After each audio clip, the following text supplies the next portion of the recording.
And we're live. Yay! I'm Joe. I'm Ashley. And we are Geek to My Nerd. And you are here for a continuation of our To Infinity War and Beyond film review series, where today we are covering Black Panther. Woohoo! The long-awaited Black Panther. Yep. This is also the first of our reviews that we'll be doing when the movie comes out. Yay! Which is rare for us. If you've seen the rest of the other two of our reviews, they were over trilogies. They were over trilogies that have been out for a while, et cetera, et cetera. This will be the first of our reviews, specifically this year, of movies that are just now coming out. Yeah. With the other two being Infinity War and Ant-Man and the Wasp. And suddenly our cats are super interested in what we're doing and have joined us. Yep. Checking in the chat real quick. The only person who's checked in so far is Cal from the Kingslayer Network. Awesome. They're still doing Gamer Grudge. He's running a bit late. So, but I did send some people out, send some messages out. People should be filtering in whenever they get the chance. No huge rush. Or we just talk to each other. That's also fair. I mean, pretty much what we do every day. That's fair. So, for those of you who haven't seen Black Panther, it's still in the theater. Yeah. It apparently doing really well. Super well. And that's really exciting because it is an important film. It's a well-written film and a well-acted film, and everything about it is really good. But what do you say we get to some of the review real quick? All right. So... that thing will go away. I don't know why that bar always goes there. Anyway, so this is our general overview for this episode. We're going to talk a little bit about the movie, of course, in some spoiler-free territory. That way, in case you haven't seen it yet, you can, not have to click away or click mute. Then we're going to talk about the few gripes that we do have about this movie because, not everything will be 100%. Yep. The things we like, which is going to be like most of it. Yeah. Some MCU connections, Stanley's cameo, and then talk about the post-credit scenes. And then, just our overall impression and, lots of things we'll be talking about. But the initial overview will be as spoiler-free as possible, that kind of stuff. Yeah. Because we know not everyone's had a chance to see it yet. But, Tom is checking into the chat. They're lost in the void, but they miss us. Wanted to let us know. But we appreciate you checking in from the void, the 41st millennium. Glory to the Emperor. But right now we're here to talk about the King, not the Emperor. Janine has joined us as well. Awesome. Who does all of our fantastic logo work, and we have shirts, and we don't have any right now. But shirts and stickers and all sorts of stuff from her store over at G9 Design. And she has a lot of amazing Black Panther designs, so... I have to get a shirt with Okoye. Oh, yes. So, and before we get started, I would like to reveal, I mentioned in our tweets, we didn't talk about it before because we wanted to be kind of surprised. But we are going to be giving away, for people that check in with the chat with us, this Black Panther pop from the current line of Black Panther pop figures. So, yeah, that will be given away at the end of the show. And we'll be taking names down as they pop up in the chat. And, yeah, it's a good time. You can see a reflection of me in the plastic of it on the screen. So far we have Cal, Janine, and Tom have checked in. I'm gonna get those down real quick. Are we ready to go back to the slides? Yeah, we can go ahead and just keep on the slide for a few minutes while you do some housekeeping things. That way we look a little more professional. Right. So professional. I literally whipped up this presentation in like 20 seconds. So overall, Black Panther, of course, takes place like literally a week after Civil War's events. Yep. So this is pretty much the worst week in T'Challa's life. Of course, in Civil War, he lost his father. And now he's having to deal with becoming king and just a lot of the pressures of like what it is to be a ruler, and just a lot of stuff is going on in this movie. There's a lot in it. Yeah, there is a lot. It is 2 hours and 14 minutes, and not a minute is wasted. It is incredibly packed full of things going on, and it's all good. Like that's a thing to just kind of go into. Is it's a fantastic film. Yeah, I would say from beginning to end, there weren't really any slow moments. Everything felt very earned. The world building was really awesome to see, because Wakanda, of course, everybody else in the world thinks that Wakanda is this third world country that's predominantly an agrarian society. It's surrounded by, or not surrounded, but predominantly like a huge rainforest that's impenetrable. But of course, we know it's a hyper advanced civilization that would put the last 10 years of Stark technology to shame. Like absolute shame. Yeah, like their city literally feels like a very bright and sunny Blade Runner. Yeah, it is. And that's really nice to see, is a really futuristic society that's not just all morose and dark and rain covered, because they've got this almost like really nice like mixture of like a natural environment with their advanced technology, which is so freaking awesome. And it seems that they've held on to a lot of their cultural traditions as well, as we see that there's a lot of vibrant colors in the different tribal dressing and their other adornments that they, you know, wear for their tribal makeup. And you can tell that a lot of thought was put into this movie with the different like production design elements in the costuming, in the set dressing, all of that. Like somebody actually like did their research to see what the cultures of Africa are, and then kind of figured out, okay, like how to represent them properly. We have these 5 tribes. This tribe is going to have these features.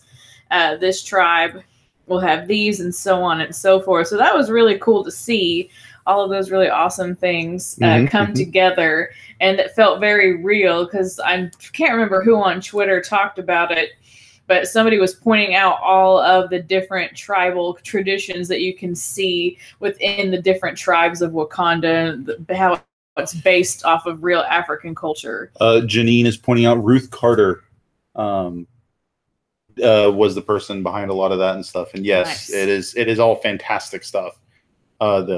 Just everything about it. I just can't, I don't even know where to begin. So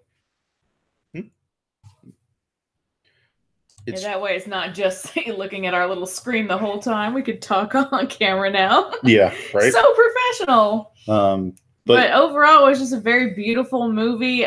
We've seen it twice. We did. We saw it on opening night at the 7 p.m. showing at our local Star Cinema, and then went back last night to watch it again to prep for this. We didn't have to see it twice. We wanted to. It was that good, and I liked it a lot better on the second time. Yeah, that's the thing. It was a good film to review. The music is really good. Nothing ever felt like oh man, I can't believe they chose that song. What's wrong with them? Like everything just blended really well, where it's, you know, it didn't stand out, but like that was a good thing. Yep. Because sometimes music can stand out in a very poor way, and this just was a very fitting. Janine points out they use a lot of natural hair looks, and I noticed that as well. I remember hearing about that from some of the other people on Twitter that were talking about this film before it came out. Black Girl Nerds, for example, great Twitter collective, great media outlet. Yeah, media outlet. Yeah, that's it.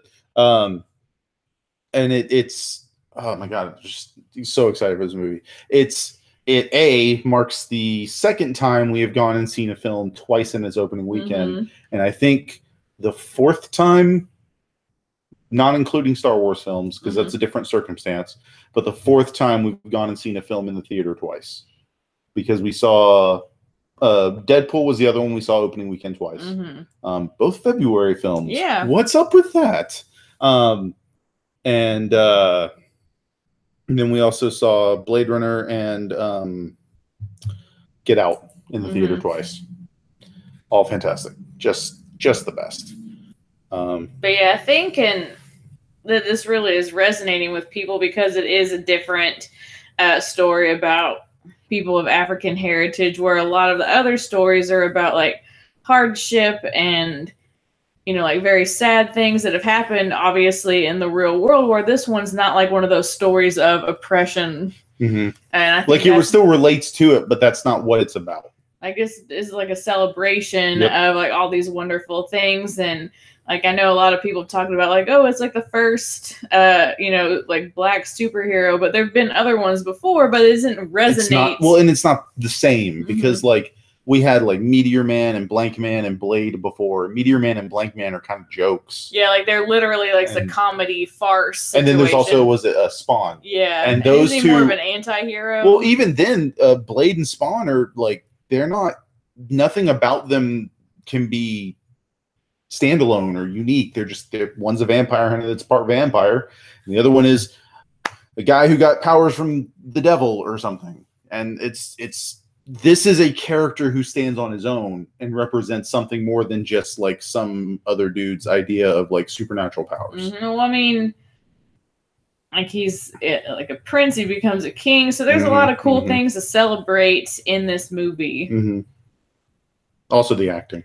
The acting, the casting was great. There's just so many great things about this movie. Just to speak in generalities as we have been, because again, we're trying to avoid spoilers for the first part. Like for example, Cal brings up Killmonger for President 2020.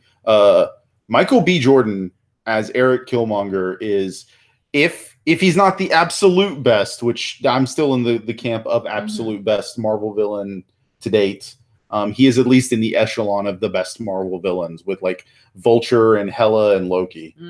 It's just, he's fantastic. And he speaks to what I think makes the best kind of Marvel villains. And it's kind of a very realistic reason why he's doing what he's doing. Not just some like half-boiled like, oh, I want to keep my company, or you jilted me on a rooftop years ago. Yeah.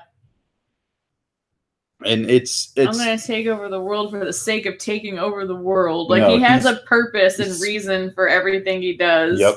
And his is twofold, which you find out in the film.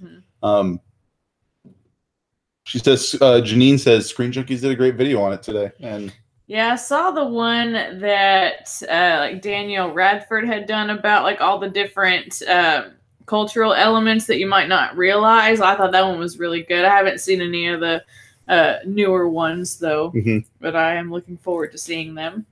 But I think that's enough generalities and overviews. All right. So from here on out, here be spoilers. And I'm going to do something really nice. I think it's in control. Is it? Well, he's trying to find the lower third. One of the elements I thought was really interesting, especially about Killmonger's character, is the idea, and I know other people have said it more eloquently than I can, but this idea of like you're trying to like find your heritage and embrace your roots, and that's a very popular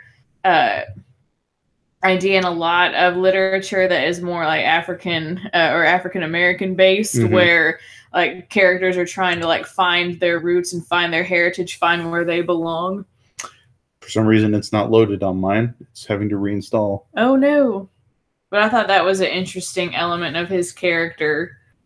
Janine says the video was talking about what we were talking about with the taking a more joking and non-serious tone on some of the other black superheroes and stuff. Yeah. I mean, and there's a place for that, obviously, but this is different, and this is obviously resonating with a lot of different groups, and so that's really good. Well, for some reason, I might not be able to get the lower third going, so we may just have to live without it. All right. So from here on out, spoilers. Spoiler territory. Warn everybody that's new in the chat. Yep. All right, are you ready? Yep. All right, so, and then just a general overview before we get into spoilers. So as of right now, of course, it's #1 at the box office. This is the 6th movie in the 3rd phase. I think this is Ryan Coogler's 3rd film, if I'm not mistaken. And then as of right now, worldwide, it has earned over 400... back for some reason, but I put it back. Don't worry. 404 million? Yes. Which means it's more than doubled its budget. I think just domestically alone, as of last night, we don't know how much. I don't know how much it's had domestically today, but as of last night, domestically was 201 million.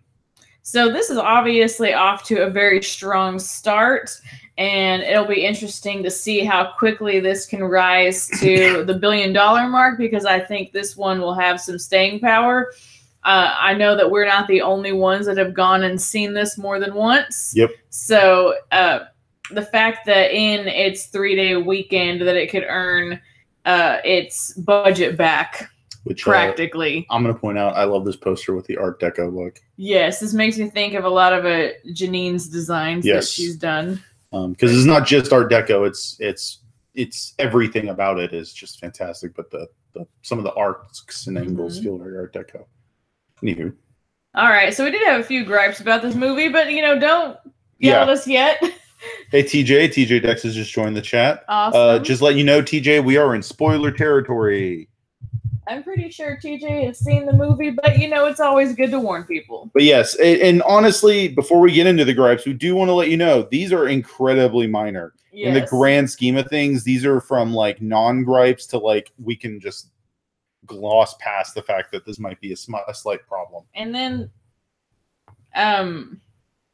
these are not everything that is a gripe has a picture to go with it, because there's just not a lot of stuff out there yet because the movie is new.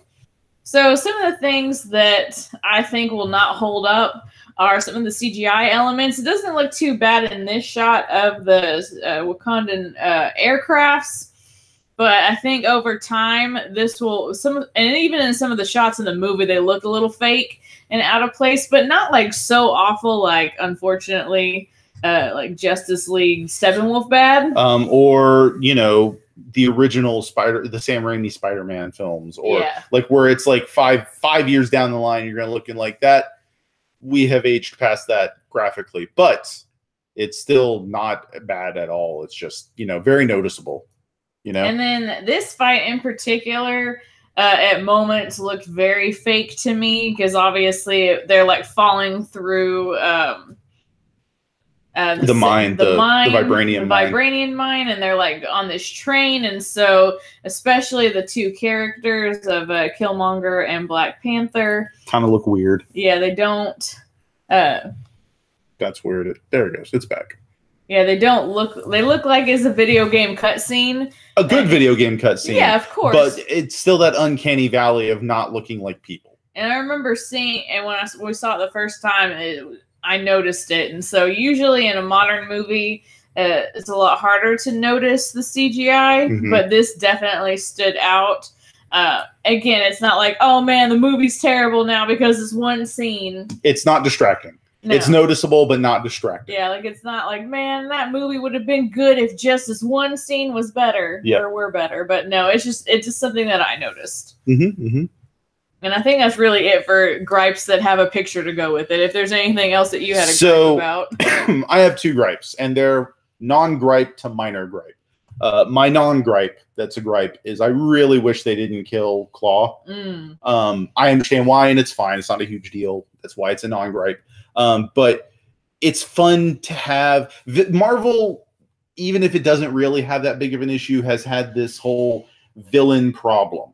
And where, like, if it's a good villain, they kill them off, which is also upsetting. They killed off Killmonger, but I'm not going to lie. There was almost no way that could have been resolved without him dying, unfortunately. Even though T'Challa was like, we can heal you. And that was a beautiful moment. A depressing line about the ones that jumped the ship.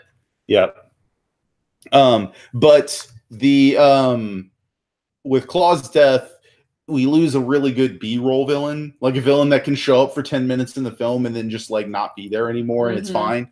And he was delightful in this movie. Like Andy Serkis getting to be Andy Serkis is always fun to watch because he doesn't get to be Andy Serkis that often. He gets to be the guy with all the dots on his face. That's true, and I actually get to see him, and I think I have some pictures of him later. Yeah.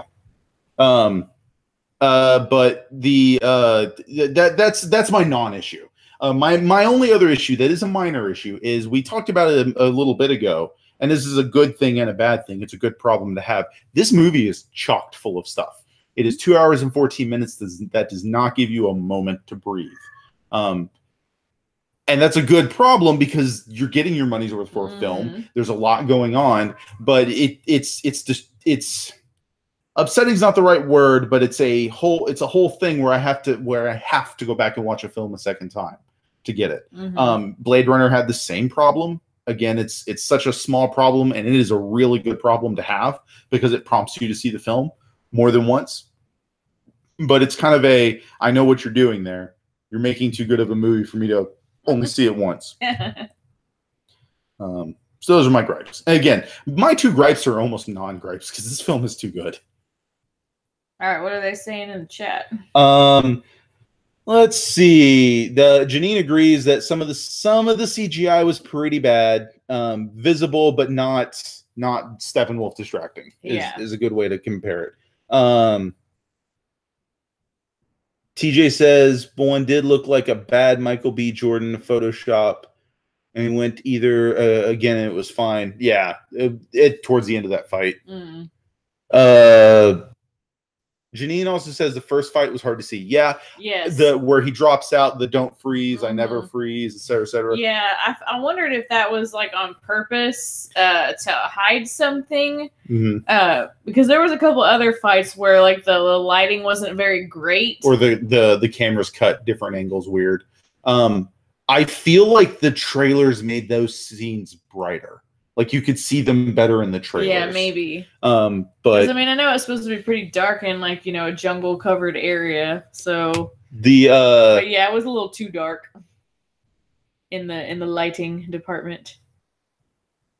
Yeah, Janine kind of agrees. He was having so much fun, a little bummed, but got it worked in the plot. Yeah, that's the thing. Like, it made sense in the plot. And it's just like with Killmonger's death. Like, I didn't want him to die because he's a fantastic villain. But, like, I don't see any other way for that to go. And it's just... I loved Claw from the whole him showing up in South Korea. Like, the scene at even first in London when they're stealing the artifact, and he's like, come here, you can go, just don't tell anybody. And then as he's running, he shoots him in the back. He's like, and when Killmonger's like, man, why don't you just kill him with the rest of them? He's like, nah, man, he gets to get away a little bit. It makes it look like amateurs did this. Yeah, that was great. In little things like that. He's a fun villain to have around. It's kind of like the Scarecrow in the Nolan Batman films. It's that one villain is going to be there doing something, getting into trouble, and he's going to have to get stopped. But also, like it was said, it made sense for the plot, and it worked perfectly. So yeah, we're just sad that like fun villains are gone, and interesting villains. Oh yeah, Janine saying when he made it rain, and that was awesome. When he's leaving, the whole casino thing when Martin Freeman's character was like, hey, do you have a mixtape drop? And he's like, oh yeah, I got the SoundCloud link. Hey Benny, can you give me the SoundCloud He's like, link? I don't want to hear your Please songs. Don't make me listen to your music. All right, well, we've been talking about a lot of things that we like.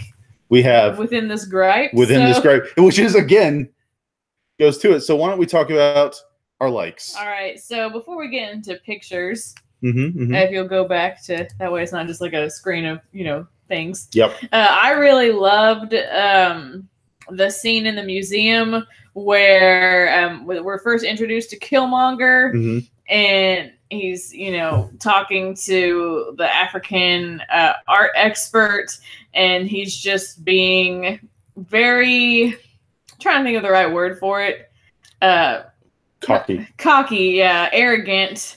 But he has a right to, because he, obviously he's in control of the situation. He knows what's going on, and he's asking her about all the different pieces, and then he gets to the one that is secretly a Wakandan piece. It's like, I'm going to take it off your hands for you. I'm sorry, sir, these pieces aren't for sale.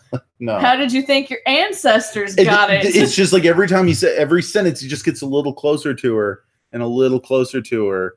And he's just like, it's really good because, especially when you find out all of his training and stuff, how you can see he's just controlling this whole situation. Because as soon as she starts falling, he's like, hey, can we get help for her? We need a doctor or somebody. Yeah, he's diffusing the situation and putting it back on her, and just an expert. And then when they find out it is vibranium, and then he's like, I just like the look of this, and steals that other mask. Yep. I thought that was a wonderful scene. Janine wants to hear his rendition of "Baby Don't Hurt Me." Yep. That was great. Yes. Sorry. Yeah, the whole thing with the like a little mini kind of heist where it's like, okay, oh, you didn't even worry about what you put in your body, and then you see the girl at the coffee stand like, I'm gonna take a break right now, and then she was in on it. And this movie goes to my theory on Marvel films. Like the best Marvel films are the ones that are something plus superheroes. Like the first half of this film is like a spy thriller, and it works so perfectly. So perfectly. But yeah, that was definitely one of my favorite moments. And of course, in the casino as well, with Claw making it rain, and then the whole mixtape thing, and the fact that like when T'Challa spots Ross, it's like, oh, there's someone from the CIA here, and he's trying to defuse the situation. And they're like, you can't have him. It's like, oh, I'm taking him. This wasn't a question. And with Okoye hating the wig that she had to wear, and of course the wig was like a very like straight hairstyle, and just the fact that she was more comfortable with her bald warrior Wouldn't look, you which makes sense because if you're a warrior. And another thing that I love, like all the lovely ladies in this movie, which they easily outshone. Yeah, they were the best part. T'Challa surrounded himself with women that were better than him, all around, just better than him. When his mother was like, Nakia, you should take the herb and all that jazz, and she's like, no, I can't. I'm a spy, not a soldier. And I'm like, no, you'd be fine. You'd be fine. You'd be better. Or his sister. Or she his sister. Was great too. Oh man. But yeah, and going back to Okoye's look with her bald head, which again is a reference to another tribe. I can't remember the name off the top of my head, but that would make sense that if you're you're a warrior, you don't need hair getting in the way because that's going to be something your enemy can use against you. Yep. And and then the way the makeup looks, and then their outfits, so they're all like different intimidation factors. Yep. Killmonger with his with the tattoos. ritual scarring. Yeah, the scarring and very intimidating looking. So let's get into some pictures now. All right, so just going back to Wakanda, this whole like kind of Blade Runner aesthetic that it has going on. I think this might be some concept art, but still, it was just very cool looking. With at the same time not being like that dank, dark, like futuristic look that a lot of science fiction movies have, where it still was bright and sunny. It's just in the future. Yep. So I thought that was a really cool aesthetic. Yep. Waiting in the tree. I like it that it's a dog and a cat working together. It's like the little dog. They're like, "Oh, what's going on? Wait, what? Who's this?" In his little outfit. His design. Yeah, his design. It's good. It's functional. The whole interrogation scene was fantastic. Yeah, when they slip the communicator on him, so they can hear everything that's going on. Yep. And it's like, oh, and yeah, when Ulysses Claw's giving away all the Wakandan secrets, it's like, it's a third world country. Oh, that's what they want you to think.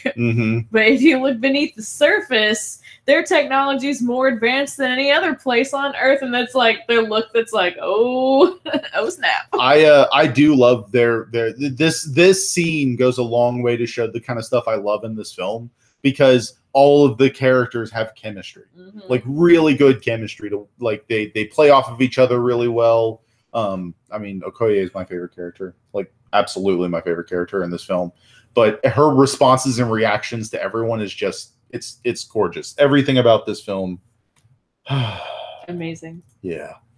And of course, talking about surrounding himself with powerful women. Nakia in the green and Cherie in the orange.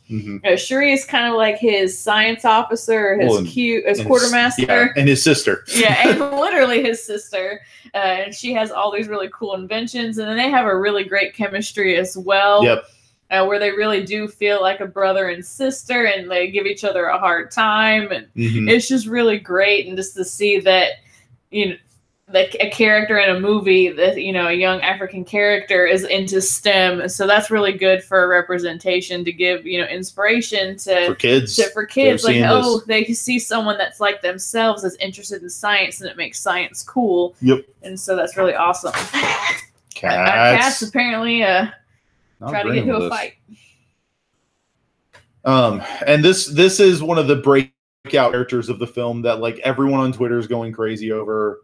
Is Winston Duke playing M'Baku, the leader of the Jabari, who live in the mountains. And so this is kind of the group that was isolated from everyone else when Wakanda was founded. When Wakanda was founded and the tribes were coming together, this is the tribe that was like, we're gonna go do our own thing. Yeah.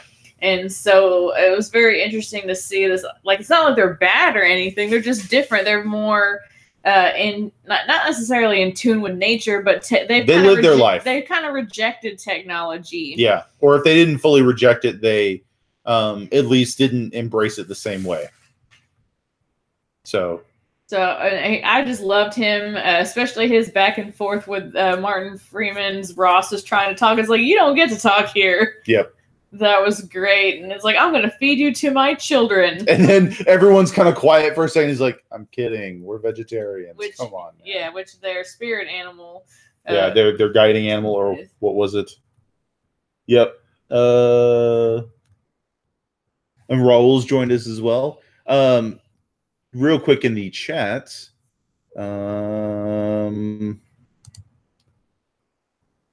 Let's see. Cal liked Killmonger and Cherie the best. TJ Dex loved Okoye and M'Baku. M'Baku was the best. Janine saying yes.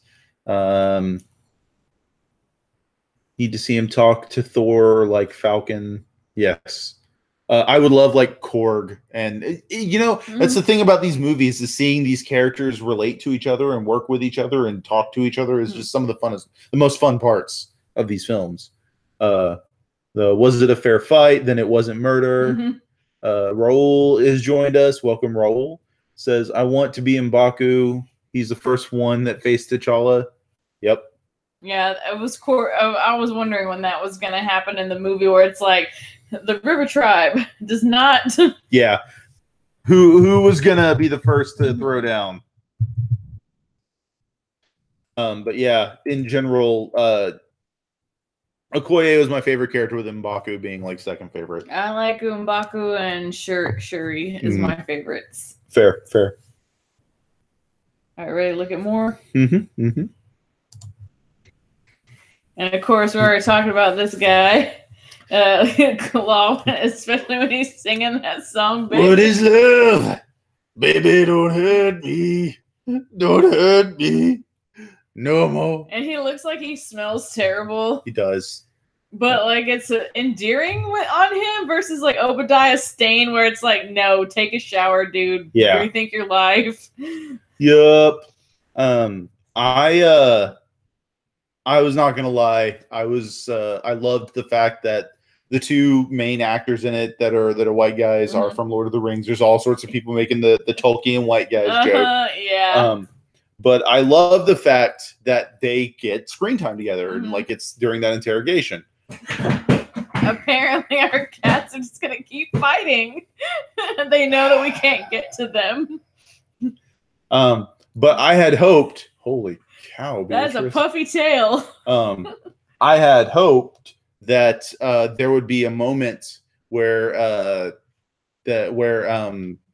Claw makes like my precious joke. That would have been great. Maybe about the vibranium or something. It's so precious. But he didn't, and that's okay. This is like what Gollum would have looked like if he grew up and to not be a shrivel up little weird monster hobbit thing. This is Smeagol? Yep. That's what his name was. This is what Smeagol 2018. Raul was bringing up he would have loved it if they didn't kill Killmonger and have been awesome in Infinity War. I agree. I don't disagree at all. But like we had talked about earlier, there was no way for him to. There's almost no way that he would have accepted something like that. All right. And then, yeah, speaking of Killmonger, just so great. I love when he shows up and they're like, "Ask me who I am. Ask me who I am." And then the one from the River Tribe with the face, with the disc. Yeah, the ceremonial disc, and it's like, and they start speaking in the native tongue, and they're like, "Oh my gosh!" That he's the son of Prince Njobu. Yeah, hi auntie. That got a huge laugh in our theater. Man, both times. It's just a little hi auntie. The little smug attitude of his. That was great. And then I couldn't get a lot of good pictures of Daniel Kaluuya's character, but he's the leader of... I think it's Wakabi. Wakabi, the leader of the border tribe. And then him and Okoye have something going on. But like, I can't tell if like they genuinely like each other, or they're just those kind of people that are very stoic. She's like, hello, boyfriend. She doesn't call him boyfriend. She calls him my love. My love. It's like, hello, my love. And she always just seems kind of mad at him. She seems kind of mad at everyone. Yeah. Which is fine. It's part of the love of her character. Oh, hello, Tib. But yeah, he was great as the border tribe leader. All right, so we'll take a moment to check in with the chat. Say hi to Tib.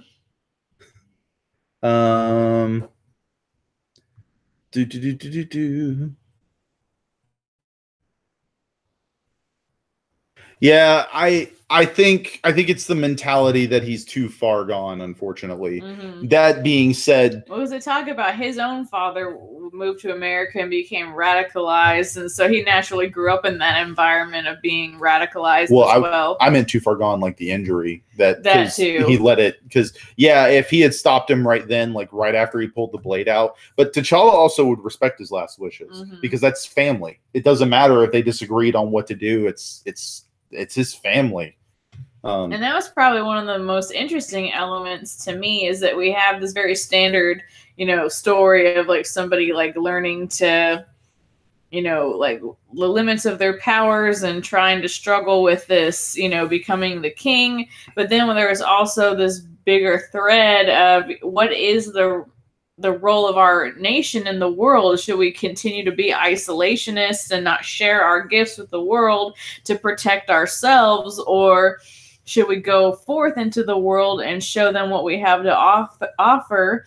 Because they make a lot of comments about like, if we brought refugees in, refugees bring in their own problems.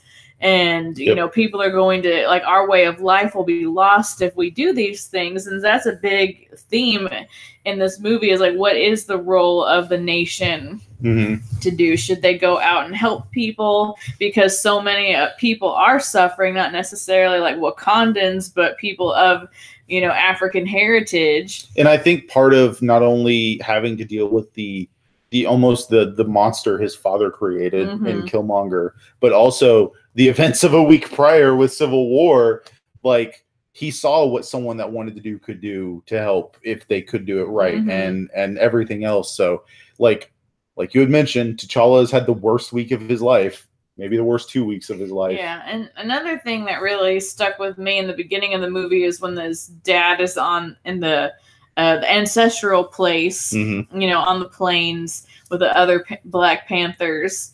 And it's like, it's hard for a good man to be king. And then, of course, the revelation later that he did something really bad. Like, he killed his own brother and left the child. Yep. And then, again, like you said, it created the monster. It kind of made me think of some threads from not only Iron Man 3 with Tony kind of creating a monster out of Killian. But then also we talked about the sins of the father. So they're kind of paying for the mistakes their fathers made in different ways. So interesting. Yeah. It's interesting. Yeah. And at the end of the day, T'Challa and Killmonger wanted to do the same thing, because TJ's bringing it up, and something I thought of. They wanted to do the same thing. It's just radically different. Yeah. And this movie's drawn parallels to the real life because of that. Comparing in similar fashion T'Challa to Martin Luther King and Killmonger to Malcolm X, because not that one of them put on a bulletproof cat suit and the other one had ritual scarring, and for each kill he's confirmed. But they just had different ideas of how to reach the same goal of trying to get equality. Yep. In their case, it was equality. In this case, it's helping people. Yeah. So it's an interesting take, and it works really well in the scope of this film. And you can even tell from the way that they both talk when Killmonger is delivering his first speech as the king after he has supposedly won the trial by combat kind of situation, where he's saying that the sun will never set on the Wakandan Empire, echoing to the British Empire back in the colonial days. And so it's kind of like he didn't learn like 100% of the lessons from that era that where those things were bad. Yeah. It's okay if he's doing it, though. Well, and then T'Challa even calls him out on it at one point, even saying, like, you're becoming what you hate. Mm-hmm. And it's to an extent true, but it's the mentality that, like, to him, this is how you fix the problems, is you take over and you rule it. It makes me think of this joke that we say in my profession of education, like the beatings will continue until morale improves. Yeah. Not that we're actually beating children, but like this, like we're going to do these horrible things to try to improve a situation. When it doesn't work that way, you have to get positivity. You have to bring positivity. Yep. And then with T'Challa's speech later in the movie, where he talks about building borders is not what brings people together, but building bridges is what does that. We have more in common than what we realize. I thought that was very beautiful versus the very militant Killmonger speech. His was about opening doors. And well, Janine brings up too that it's rare when a villain makes the hero reevaluate everything.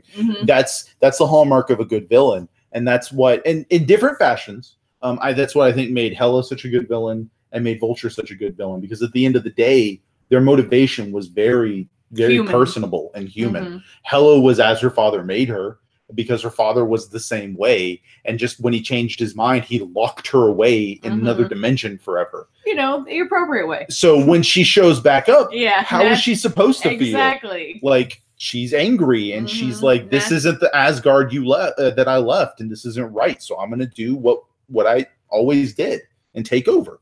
And then with Vulture, he was like, I'm banking on this whole post New York attack cleanup thing that I'm going to be able to build a business out of this and take care of my family and build something good. And then Stark and the government sweep in and steal it right out from under him. So he gets bitter and angry and tries to take care of his family any way he can. Yep. So it's kind of that whole, like, you're not wrong, but you can't just kill people you can't. to do what you're doing. Yeah, another thing I found interesting about the movie, and I thought was really cool, is, of course, the Wakandan vibranium apparently is undetectable through metal detectors. And then when they're having the big fight during the Korean raid, when I think Okoye mentions, like, guns, so primitive. It was just so interesting because they're fighting with spears, which we would think of as a primitive weapon. One of my favorite parts, though, is her face when she's sitting in the car. She's like, guns. So primitive. And the bullets are just bouncing off the windshield in the car. And then, like, it cuts back to them shooting, cuts back to her, and you can see the window just rolling down, and she doesn't even change her face. And she's just... It's and then of course with her, she like spears the car and like throws another one and stops them, because they're obviously, even though it's a spear, it's way more technologically advanced because of the material it's made of. Yep. Lighter than steel and like 4 times as durable, and all sorts of other properties that vibranium has. It's a power source, it's an explosive, it's a sonic weapon. It could be in your just clothes. Amazing. It's just amazing. It can be nanites. All right, so let's talk a little bit about some MCU connections. There's not too many to talk about. TJ also brings up one of my favorite other Okoye moments is after Killmonger is crowned king, and she's like torn over, like, her heart is with T'Challa and his family, as opposed to, but she wants to remain loyal to the throne because that's her job. And as far as she knows, the combat is over. Yeah, and Killmonger won. Yeah, T'Challa's dead. So supposedly. All right, so of course these two guys have been in previous Marvel movies, and I wanted to show this shot because of course we got Bilbo and Gollum back together. But Everett Ross was in Civil War, and Killmonger was, or not Killmonger, Claw was in Ultron, Age of Ultron, which we haven't watched yet. Which is how he lost his. We haven't reviewed. We've seen it personally. Which, as I've said before on Twitter, if you're a friend of mine or whatever, Age of Ultron wins the award for the trailer is better than the movie. And also started the trend of all the slow down music in trailers. Yeah. So, you know. Or maybe not started, but really embraced it and kicked it up. Every trailer afterwards seemed to have that. But, Claw lost his arm in Age of Ultron from Ultron. And I think he also lost a little bit of his sanity from that. 9-foot tall robot man took off his arm without sweating. Yeah. I think that was the only MCU connection that, I specifically found a picture of. There is a couple others. There's one at least, but we'll talk about that when we get to it in a little bit. Yeah, those are just the ones that it stood out. Obviously, there's probably other little things. Well, there's one in the end but we'll talk about that when we talk about the after credits. All right, so I couldn't get a picture of this because it's not available yet, but we do get to see Stan Lee in this very early on. Yep. During the fantastic spy mission in South Korea when they're in the hidden casino, T'Challa wins when he just puts some random chips down when he's talking to Ross, and Ross is like, "You won." I mean, okay, I'll take him. Stan Lee's like, I'll just keep him over safekeeping. So yeah, that was pretty funny. I liked it. It was very little and it was easy, very, very clean to the point. It wasn't nearly as deep and meta as the Guardians of the Galaxy 2 spot. Or, as hilarious as Tony Stank. Tony Stank. Good old Tony Stank.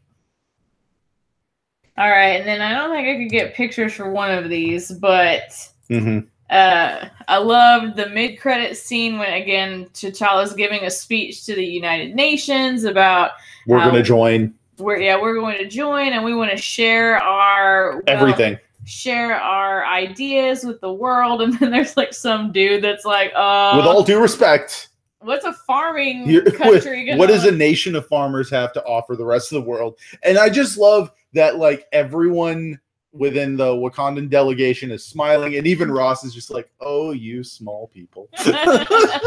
Yeah, that was pretty great. It was a great speech, one that maybe I need to add to the list of great speeches to analyze. I'll have to look at some of the rhetorical devices and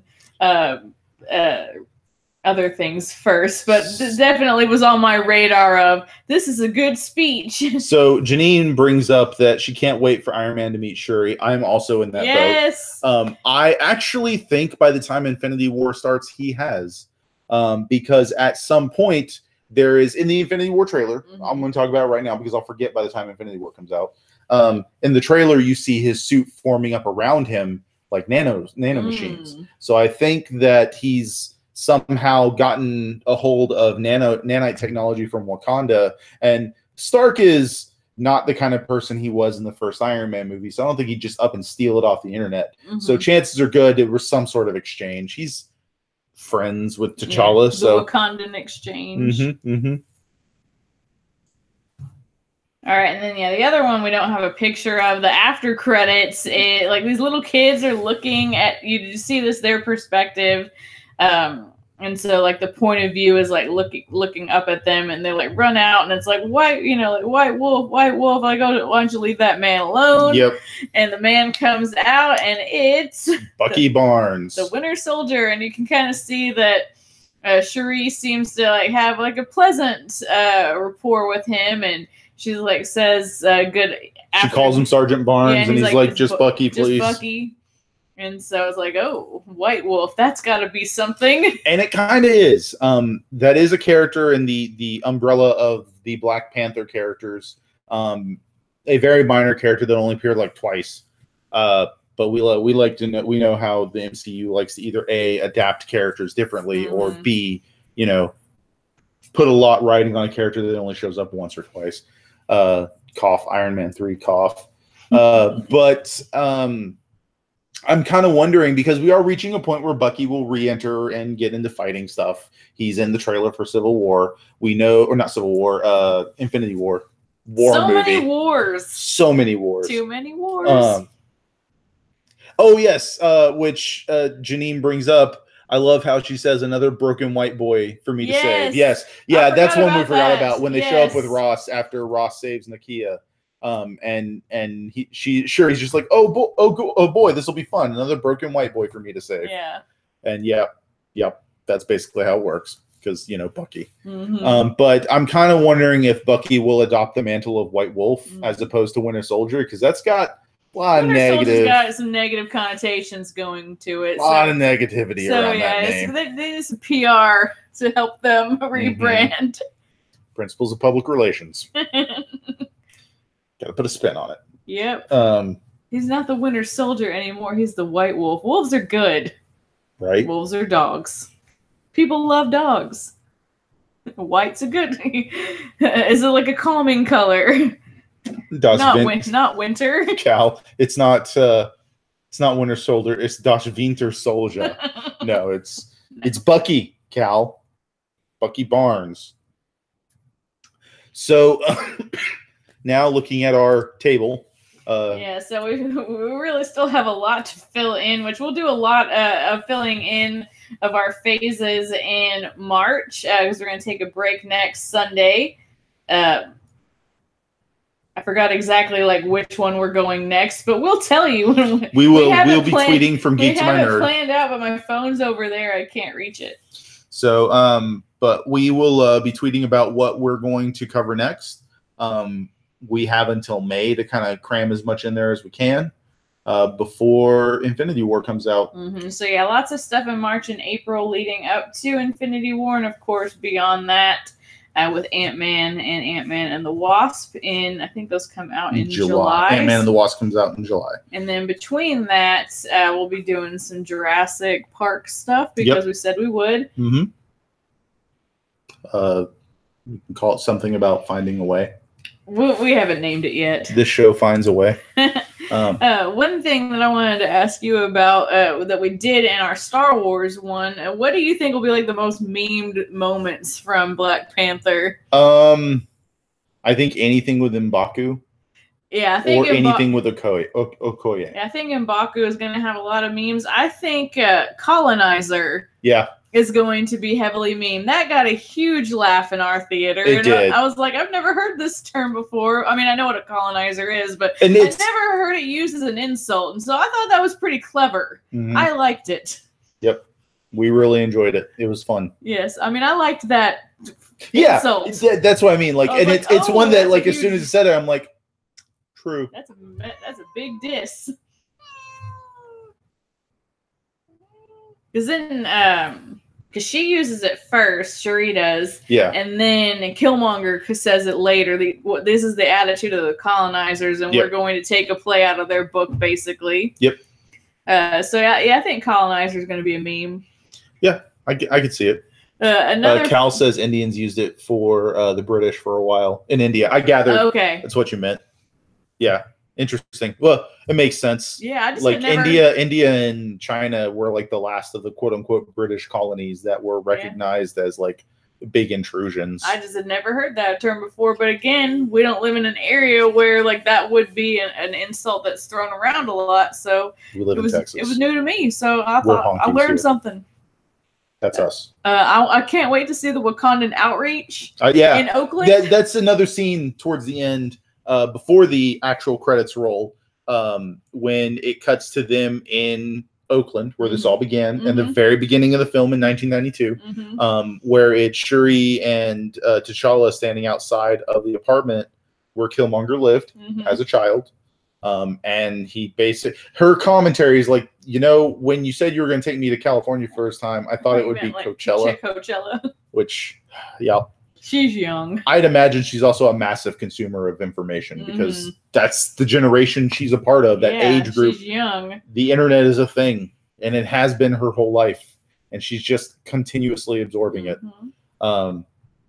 So, yeah. But yeah, and the kids are like excited about the spaceship and Space Bugatti. yeah, like, oh look, we could sell it. It's like, how are you gonna take it apart, kids? Right.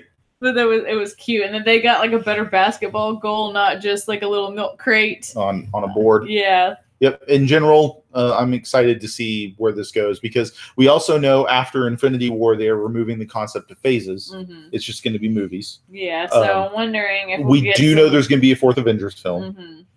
Mm-hmm.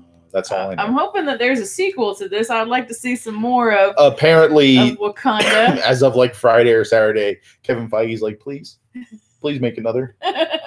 Yeah, I would love for Ryan Coogler to come back and let's explore the world of Wakanda, especially now that they're going to be on the world stage. Cal's grilling you for a sports goal. Oh.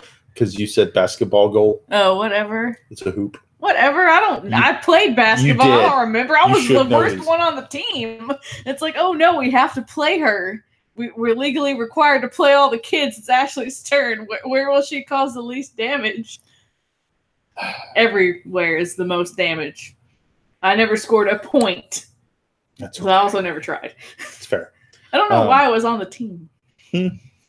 But still, that's it for our generalized review of Black Panther. It was great. I would go see this a third time. We do. I want to go see it a third time. I don't think I've ever seen a movie 3 times in a theater since you were like a kid. Unless it was called Ninja Turtles, yep. The early 90s ones, not the later ones.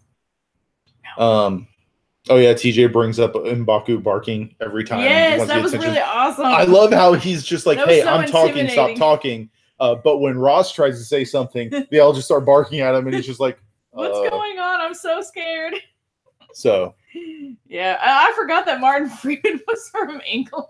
Yeah, that's little things about this. Like there are actors that David Kaluuya, for example, is also English. Daniel Kaluuya is also English, and I wouldn't know between this and Get Out.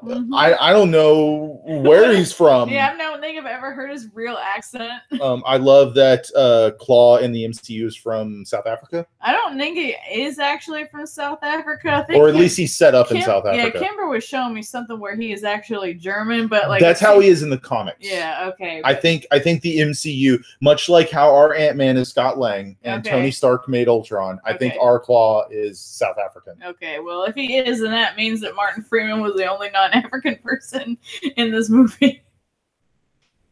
Technically Killmonger. Well, technically. Well, he was from Wakanda, technically. He was born in America. Okay, well, but he was origins. So, Letitia Wright I thought she was from the Caribbean. I know there's like a variety of places. Yeah, that all of these people are from, and it's fantastic. If you haven't seen this film, A, what are you doing still watching this review? It's spoiler filled. B, go see this film. It is spectacular. There is a lot of concern that people think like the average fan of these Marvel films is like, well, the latest one is the best one. That is not the case. This is like Winter Soldier caliber for me. Like we talk about like what our top films are, and it's hard to talk about these films because you might still even love we talked about it earlier that this is like my number 1 or 2 film, and then Ant-Man is my number 3 film. And then we talk about like even your number 5 film, or if you pick 5 films, number 5 may be your least favorite of those films, but it's still like your top 5 films. So man, I don't even know. I'm rambling. I'm excited. It's really good. I definitely would say it's in the top tier for me.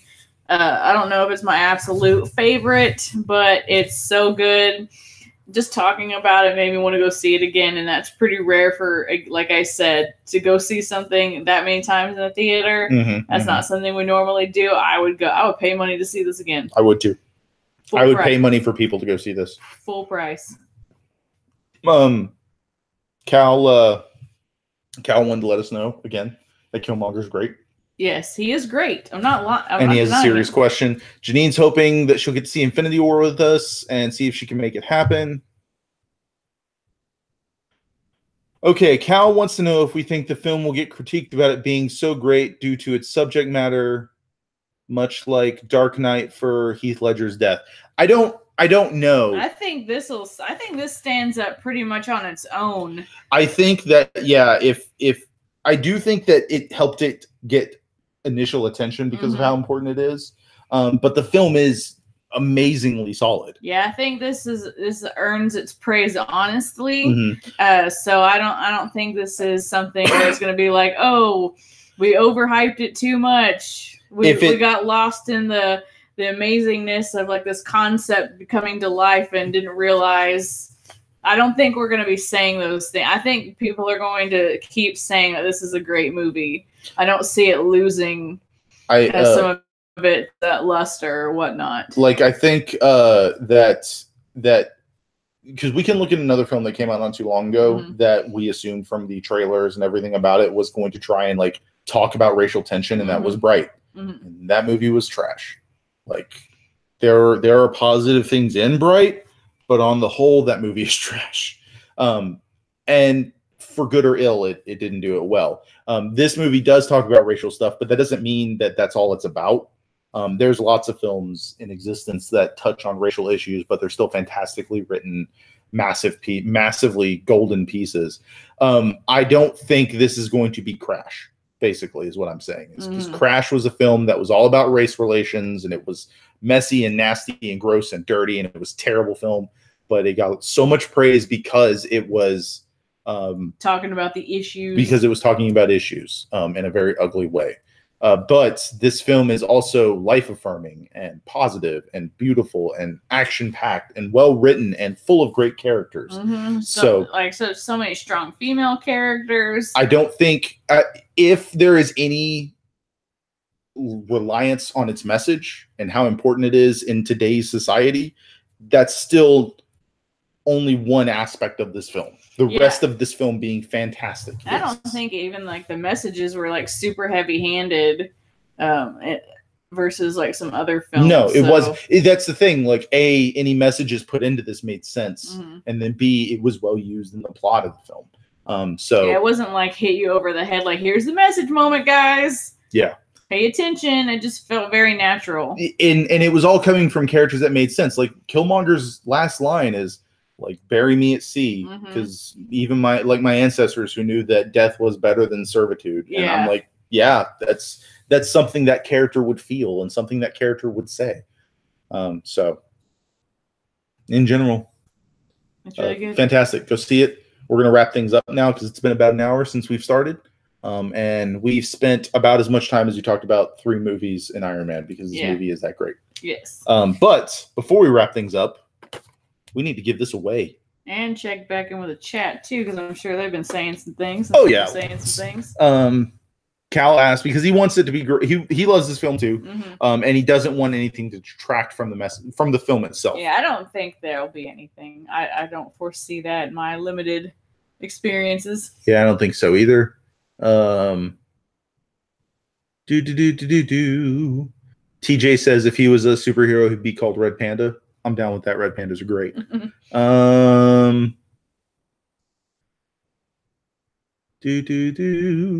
I also love that if that's what Bucky's going to go as now, is the White Wolf, that he does kind of have this Jon Snow vibe with his look, with the beard and the hair, and not super because Jon Snow's hair is a little curlier, but Tiny Tony. What was Janine saying about Infinity War? That she's hoping to be down here and go see it with us. Yeah, that would be amazing. That would be great. I know Tom and Kimber are moving around that time. Maybe we can figure something out. Yeah, and if that doesn't work logistically, there's always Ant-Man and the Wasp. In July, I keep kicking my camera. And then, we can figure out some sort of viewing party. We'll figure something out for some time in the future because we need to, because that's life. So I have written down the names of everyone that's popped in the chat at some point. I'm going to do a quick scan through the chat one more time and make sure I didn't miss anybody that was checking in. And then Ashley, if you could get or actually, I think I can do it here in a second. Yeah. Do you need a dice roller? Yeah. Yep. I've already gotten everyone that's checked in so far.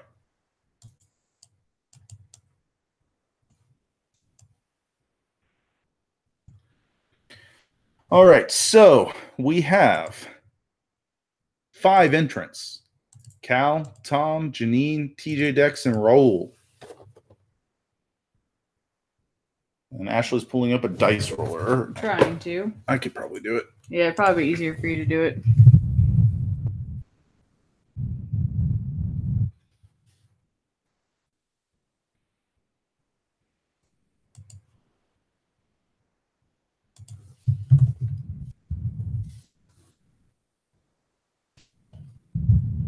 Or if you do number generator, as I usually do. Fun times. Logistics. The song. I'm not good at making up songs. Just like Liz Lemon. All right. So we have generate between 1 and 5. Mm-hmm. I'm going to roll it. Number 4. Number 4 is TJ Dex. All right, TJ, we will be in touch getting you this fancy, schmancy, dancy Black Panther pop figure. Really? He's dancing. See? Dancing. That is a terrible dance. Don't show that. And we will get it to you ASAP, good sir. Thank you for joining us for this continuation of our To Infinity War and Beyond. We'll be back in March with more reviews, and we'll tweet out the schedule when I can find it on my phone. Just like they say Black Panther will be back in Infinity War, we will be back talking about other Marvel films as we continue down this yellow brick road to Infinity War, and then we'll go beyond, like so much plastic with wings. Is it really a yellow brick road? It's a devastated road, whatever it is.